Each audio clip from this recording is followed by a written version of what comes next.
So we move on to our next talk, that is by Dr. Ananth. It is the pulse from the Femtosecond LASIK.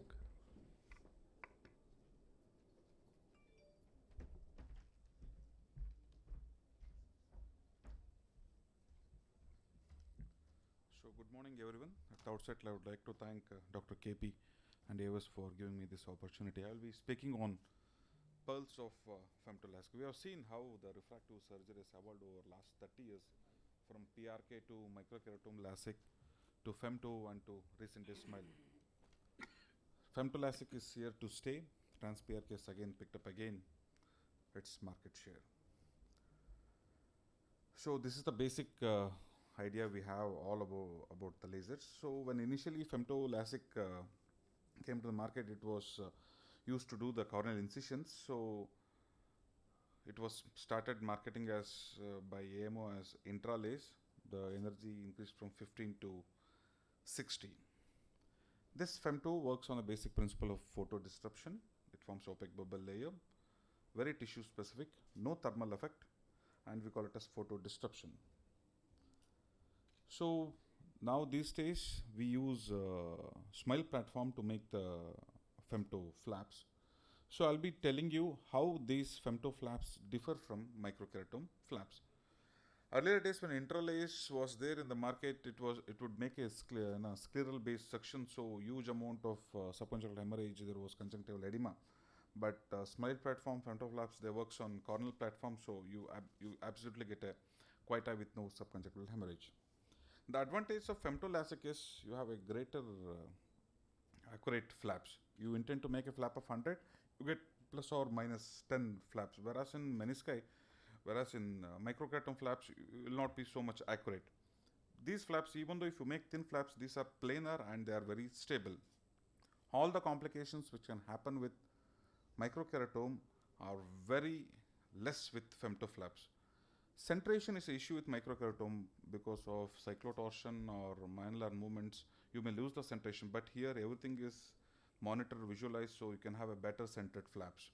Once you close the flap back, in microkeratome, even you can lift the flap 10 to 15 years later. We have lifted the flap for retreatment even 10 years later. But here, there will be very greater resistance to the trauma or to relift also.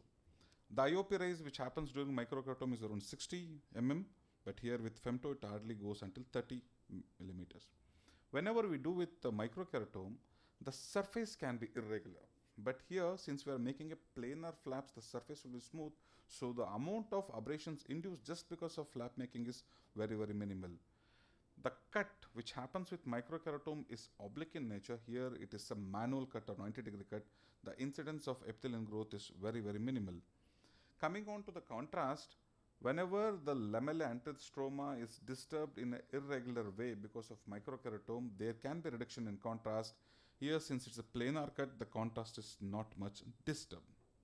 So this is how in the microkeratome flaps, we can see the flap can be thinner in the center and thicker at the periphery. Here it will be of uniform size. The added advantages with femto is we cannot place a microkeratome whenever there is a deep set eyes or prominent brow or nor or pulpal pressure. Here we are making use of a patient interface, so we can make a flaps even in this subset of anatomical abnormalities. Steep cornea, flat cornea, to prevent the complications, better not to do microkeratomes, but with femto, yes, we can proceed. The dimensions of the microkeratome flap depends upon the K value and the corneal diameter. So we have multiple suction rings, whereas in femto, this doesn't depend upon these two values.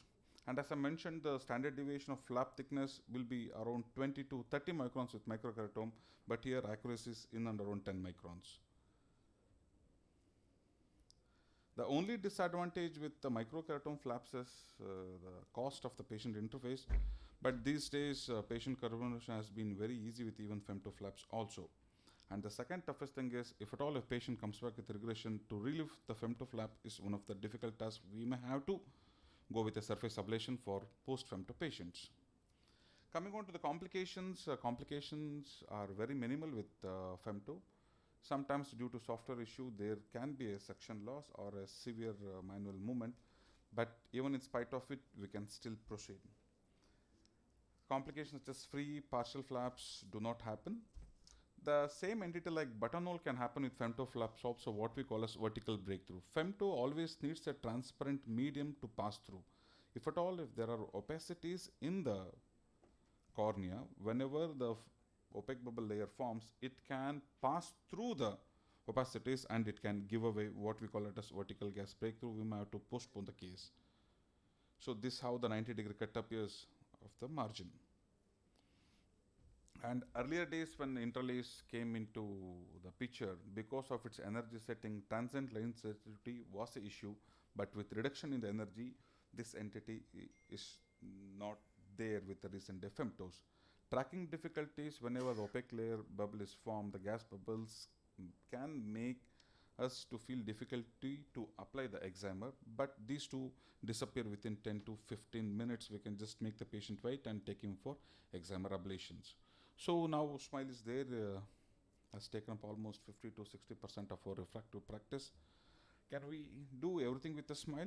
Yes, but there are few conditions. Even in spite of ablative smile, we still go ahead with femto. A patient asking for a wow factor, we prefer to do a femto LASIK. And whenever we do a xi-wave abrometry, if you find the trefoil or the spherical aberrations are more, I prefer to do femto LASIK rather than smile in this sort of patients. A mixed astigmatism, high cylinders, hyperopic patients, low refractive errors, rather than smile, we prefer to do a smile. Cyclotorsion is not there with smile 500, and for better astigmatism control, femto LASIK remains the best option. While doing femto LASIK, if at all if the suction is lost, still we can change the parameters, reduce the diameter, increase the thickness, and we can proceed.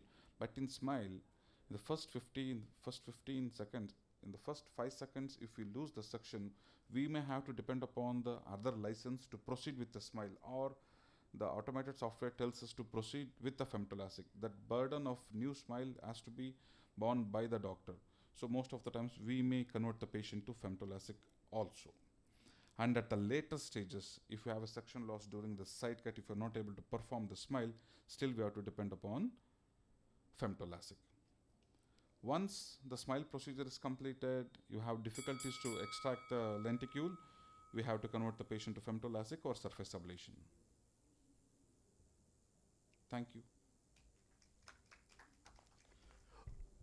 So you are using Visumax, right, for the femto flaps. So Visumax. what are the settings you use, the pack and the settings in the software itself?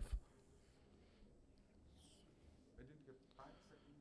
There are pack, small, medium and large, but I think for the Asian eyes, they only provide us the small packs. Always yes. Yes. There are no incidents that we have gone with M or L most of the times. Actually, I'm using the medium-sized cone Yes, sir. when I'm treating a hypermetropic. Correct. When I'm treating a hypermetropic. Yes, so sir. once again, all depend upon the white to white. Correct. If white to white is less than 12, go for small. If white to white more than 12 mm, then you have to go with the medium sized, even for treating myopia. Okay. But for hypermetropia, you have to take little bit of risk with the medium sized cone. But the only problem is chances of suction loss is much higher in medium sized cone than the smaller size cone. So what we are doing, sir, I am also using the Visumax to make the femto flaps. I am using the small packs, but I am using the settings of the medium cone whenever I am entering into the machine. So it gives me a good central flap, and even the area for the ablation is quite good.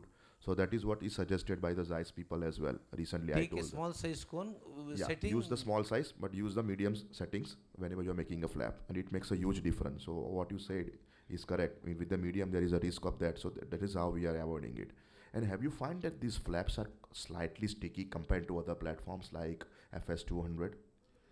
We have used Intralace and we have Alcon platform also. Both we use. You have not found that. So your views? Initially, what I used to found is the flaps with the Visumax was slightly sticky. Definitely it is sticky only. Yeah. But the flaps are very good. But Yes. sticky, as he said in his presentation. Last week, I happened to do one retreatment. The patient operated in Dubai after 27 years. but I could able to lift the flap so easily with the microkeratosis. Yes. But I think flaps with the VisuMax, we never got a chance to lift after 10 years. Okay. We have to wait and see. And sir, just to answer the previous one, you are the king of Praise Beyond. We all know that. So there was a question, sir. Suppose you are done the cataract surgery and patients was this Praise Beyond. So have you done any kind of? Yeah, we have done for pseudophakic patients. Okay. Both the this one now pseudophakia with a residual error of each eye around 2.5 with one cylinder and other eye also 1.5 with the two cylinders. What I remember. Myop or hyperop? Myop. Myop. Okay. Post cataract surgery. Okay. And with the femto press beyond, but the results are amazing. Amazing. Okay. So it doesn't make a difference when the US pseudophakic. Only thing is, if like I've been doing press beyond from last 12 to 14, 12 years, I think one or two patients come with cataract now because they are diabetic and all. But these patients, I implanted a non-aspheric lens, non-aspheric monofocal lens with the non-dominant eye making myopic by 1.5 times. Correct. Any other questions from the audience regarding the femtosecond LASIK? For the smile, I would say nowadays with the correct energy settings and all, the things have quite improved. All right, so we do not get this type of problem. What you say, Dr. Ananth, that the smile has some restriction, I do agree. But even the hyperopic treatment is not perfect, I feel. Even with the LASIK, it doesn't work well. And now with the VisuMax 800, they are coming up with all the shortfalls they have with the VisuMax 500. They are including the cyclotocin. Of course, you need the IOLMaster 700 for that, but still it is there. They are also going to release the hyperopic platform. Yes, sir. IOLMaster 800. Not 700. VisuMax 800. The only advantage is it is very fast. Fast, yeah, only 8 But seconds. you have to look at the monitor and you have to dock it. That's But the toughest part. that is the toughest part. I do fight with the size. But the advantage is chances of suction loss is next to zero. Because it finished the treatment by 8 seconds. Yes. Before fluid gushing, only the treatment part is over. Correct. Cyclotocin Yeah. is also there. And hyperopia license also Yeah, they are going they to are add. going to add. So myopic treatment takes 8 seconds and hyperopic is around 14. So I think that's the way to go forward.